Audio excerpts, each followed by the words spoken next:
सावधान, आप उस स्थान पर पहुंच चुके हैं जहां ऑक्सीजन कम है और साहस की सीमाएं समाप्त हो जाती हैं। पिछले 6 अध्यायों में हमने मैट्रिक्स को समझा, षड्यंत्रों को काटा और भविष्य के डिजिटल साम्राज्यों की नींव रखी। लेकिन आज भाग 7 में हम उस सत्य की बात करेंगे जो धन से भी ऊपर है। हम बात करेंगे अमरता की। अमीर बनना आसान है, लेकिन अमीर बने रहना और एक ऐसी विरासत लेगेसी छोड़ जाना जिसे समय भी ना मिटा सके, यही असली खेल है। आप अमीर बुक का महासमापन सुन रहे हैं। आज की ये चर्चा अब तक की सबसे लंबी और सबसे प्रभावशाली चर्चा होगी। यह उन लोगों के लिए है जो केवल पैसा नहीं कमाना चाहते, बल्कि जो इतिहास के पन्नों पर अपना नाम स्वर्ण अक्षरों में दर्ज कराना चाहते हैं।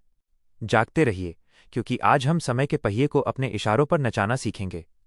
यह अंतिम युद्ध है, और इस युद्ध का अंत आपकी पूर्ण विजय के साथ होगा।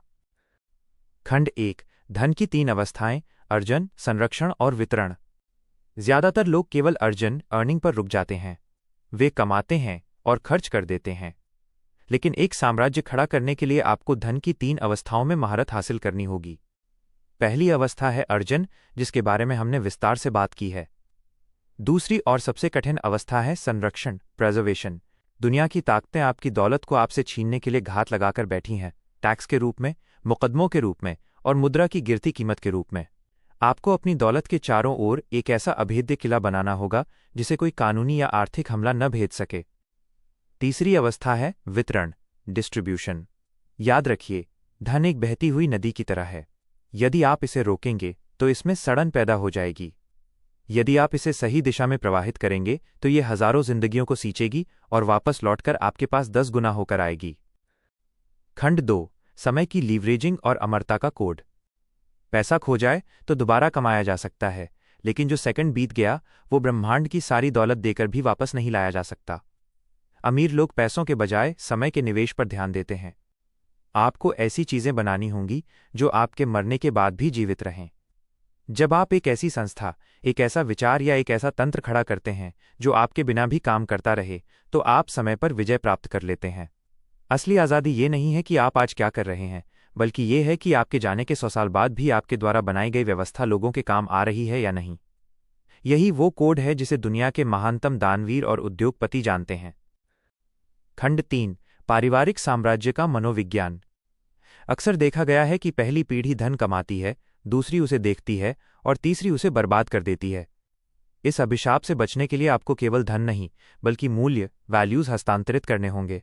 अपने बच्चों को धन का उपयोग करना सिखाएं, न कि धन पर निर्भर रहना। उन्हें एक ट्रस्टी की मानसिकता दें, न कि एक उपभोक्ता की। एक पारिवारिक संविधान बनाएं। अपने ज्ञान को संहिताबद्ध करें। जब तक आपकी अगली पीढ़ी आपकी मेहनत की कीमत और धन के मनोविज्ञान को नहीं समझेगी, आपकी विरासत सुरक्षित नहीं है। असली वसीयत बैंक बैलेंस नहीं, बल्कि वो संस्कार हैं जो धन को सृजन का साधन मानते हैं। खंड 4, मानसिक दुर्गमता और वैराग्य की शक्ति। एक स्तर पर पहुंचने के बाद आपको धन के प्रति उदासीन होना सीखना होगा। इसे अमीर वैराग्य कहते हैं। यदि आप अपनी संपत्ति के खो जाने के डर में जी रहे हैं तो आप अभी भी गरीब हैं। मानसिक रूप से इतना सशक्त बने कि यदि कल सब कुछ शून्य हो जाए तो भी आप में उसे दोबारा खड़ा करने का आत्मविश्वास हो। आपकी असली शक्ति आपकी नेटवर्थ नहीं, आपकी नेटवर्क और आपकी सेल्फ वर्थ है। जब आप पैसों के मोह से ऊपर उठकर काम करते हैं तो आपकी निर्णय लेने की क्षमता अचूक हो जाती है। आप वो जोखिम ले पाते हैं जिनसे दूसरे कांपते हैं। और यही वो बिंदु है जहां से महासाम्राज्य शुरू होते हैं। खंड 5, मानवता के प्रति ऋण और वैश्विक प्रभाव। दौलत का अंतिम उद्देश्य स्वार्थ नहीं, बल्कि सेवा है।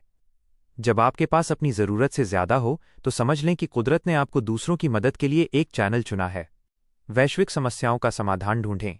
ऐसी तकनीकों या विचारों में निवेश करें जो गरीबी, बीमारी या अज्ञानता को मिटा सकें। जब आपका नाम किसी बड़े बदलाव के साथ जुड़ता है तो आपकी दौलत पवित्र हो जाती है। महानता उन लोगों को मिलती है जो खुद से बड़ा उद्देश्य चुनते हैं।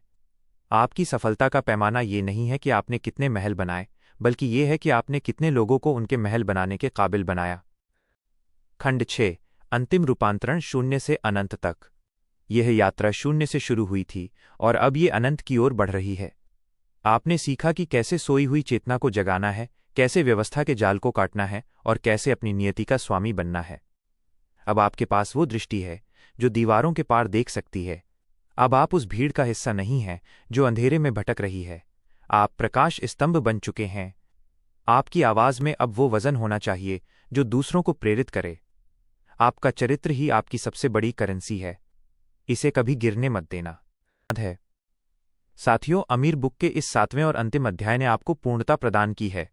अब कोई बहाना नहीं बचा है, कोई पर्दा नहीं बचा है और कोई डर नहीं बचा है। आप मुक्त हैं। यह ज्ञान अब आपके भीतर एक ज्वालामुखी की तरह दहकना चाहिए। इस 7 भागों की श्रृंखला ने आपको वो सब कुछ दे दिया है जो एक इंसान को शून्य से अरबपति बनाने के लिए पर्याप्त है। लेकिन याद रखें, ज्ञान केवल संभावना है, कर्म ही हकीकत है। अब समय है मैदान में उतरने का। अब समय है अपने साम्राज्य की ईंट रखने का। जागते रहिए, क्योंकि अब आप सो नहीं सकते। आपने वो देख लिया है जो न देखा जा सकता था। आपने वो सुन लिया है जो न सुना जा सकता था। अब आप केवल एक इंसान नहीं, आप एक शक्ति हैं। इस पूरी श्रृंखला को बार बार सुनें, हर भाग को अपने अंतर्मन में उतार लें। इस चैनल को अपना घर बना लें, क्योंकि यहाँ सत्य की अग्नि कभी शांत नहीं होगी। अपने संकल्प को अंतिम बार यहाँ दर्ज करें और दुनिया को बता दें कि आप आ चुके हैं। सूरज अब आपके भीतर से उदय हो रहा है।